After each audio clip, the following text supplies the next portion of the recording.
Ok, je voulais revenir un petit peu sur les matières. Alors, on a déjà parlé de plusieurs, notamment vous avez parlé de la SI. Je crois que vous vouliez rebondir un petit peu sur la LV2, qui est proposée aussi à Raspail. Bah, c'est 1 heure par semaine.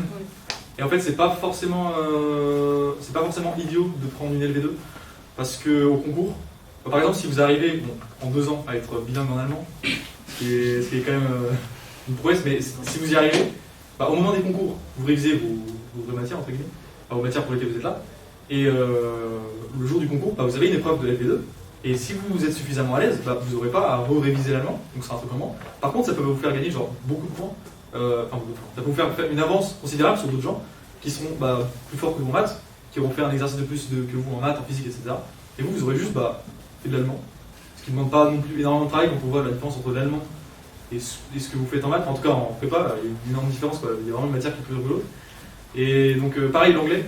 Les langues, il ne faut vraiment pas abandonner ça, parce que ça peut vraiment être un bon point pour le concours. Ça peut vraiment être un petit tremplin. Et surtout, c'est qu'après, je pense qu'il faut avoir une vision à long terme et se dire que les langues, c'est hyper important et que c'est pas parce qu'on est forcément en prépa qu'il faut mettre une croix sur tout ce qui est autre que maths, physique. Et donc, je pense aussi les cours de langue, c'est aussi un moyen aussi un peu de s'aérer l'esprit et de penser un peu à autre chose. Et puis, une fois qu'on a fini la prépa, une fois qu'on est en école d'ingénieur et même après dans le monde du travail, c'est hyper important de savoir parler de plusieurs langues. Surtout que pour être ingénieur, on est obligé de faire un semestre à l'étranger, donc avoir fait par exemple anglais plus une autre langue, ça nous laisse encore plus de choix pour choisir la destination où on va faire notre semestre, et aussi pour sa culture personnelle.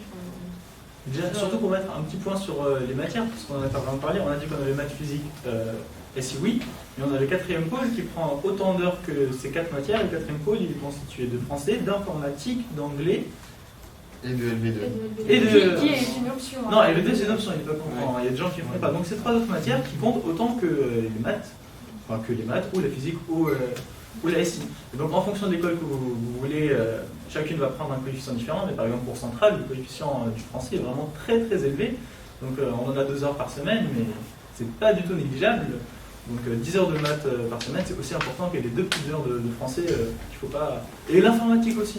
L'informatique, vraiment, c'est une matière, on arrive, on se dit c'est pas grand chose, beaucoup de gens n'y arrivent pas, mais ça fait la différence très fortement. C'est vrai que le français, même si peu de gens parlent, le français, il y a même plusieurs écoles où c'est carrément plus important que la physique, juste que le français. Et c'est vrai que dans ces matières-là, on peut faire la différence beaucoup. C'est-à-dire que gagner un point en maths, c'est vraiment très dur. Gagner un point en anglais ou un point en français, c'est vraiment pas difficile. Parce que, comme en général personne travaille ça, ou très peu, dès qu'on fait un effort, en fait, on voit directement le résultat et on passe d'une note qui est très mauvaise pour beaucoup de gens à une note qui est honnête. Donc en fait, les points sont plus faciles à gagner et ça rapporte pas forcément moins de points au concours. Mais en fait, du coup, ça dépend beaucoup des écoles, ça, les autres matières. Et c'est vrai que le français et l'anglais notamment, on voit des écoles où c'est vraiment très très important, donc c'est primordial de se rater et c'est ça qui peut beaucoup faire la différence au concours. Ouais, mais c'est peut-être pour ça que c'est peut-être pas non plus idiot, surtout en 2e année c'est obligatoire, mais en première année de lire les livres pendant les vacances d'été. Lisez vos livres, on ne le dira jamais assez. Il y aura des résumés, il y aura des analyses et ça va nous suffire. Et puis en fait on n'a pas le temps de les retravailler. Donc autant mettre à profit ce temps de repos pour justement lire. En première année, dans l'absolu, c'est pas terrible si on arrive à la rentrée et qu'on ne connaît pas nos livres. Enfin, du coup, généralement, c'est 3 livres. Mais en 2e année, pour le coup, c'est obligatoire. On n'aura pas le temps de les relire pendant l'année. Parce que le thème change chaque année. Le thème du français, c'est un thème par année, par an.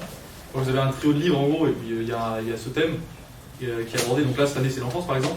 Donc les 2e années de cette année, ils vont avoir l'enfance au concours. Mais nous, on n'aura pas. Nous, on aura le thème qui nous est réservé l'an prochain. Donc, la première année, on s'entraîne un peu à faire du français, et la 2e année, vraiment, on travaille pour le concours, le thème abordé. Ouais. Et notamment, si vous avez des qualités littéraires, par exemple que vous avez 20 au bac philo, ne pensez pas que vous allez les sacrifier en venant en prépa, parce que c'est très valorisé dans les écoles d'ingénieurs. Et outre la question des points, en fait, c'est surtout aussi que c'est très agréable d'avoir un peu de français, un peu de langue. Voilà. Moi, je trouve que ça aère l'esprit, que ça fait réfléchir d'une autre manière. Et moi, je trouve ça assez agréable.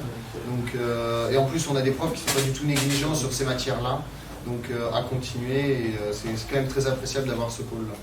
Du coup, ce pôle, c'est vraiment une façon de travailler un peu plus soft, si on peut dire ça comme ça, parce que les langues, on peut travailler ça en regardant une série, en écoutant un podcast par exemple, au lieu de prendre une feuille, faire une analyse. Donc c'est vraiment des matières où, par exemple, les langues, on peut très rapidement progresser, et ça ne demande Mais pas c'est de plus temps agréable de à faire tout travailler. ça. Voilà.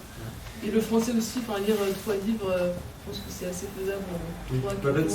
C'est des matières travaillables sans blocage. Jamais vous pouvez dire je peux pas parce que je comprends pas. Non.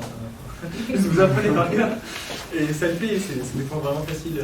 Mais après on dit que c'est facile, mais il faut trouver le temps pour les caler parce qu'il faut quand même consacrer du temps à ces matières et le temps c'est pas ce qui court le plus en fait. Quelque chose qui change beaucoup de l'année dernière sur les matières littéraires, c'est que l'enseignement est quand même très méthodique.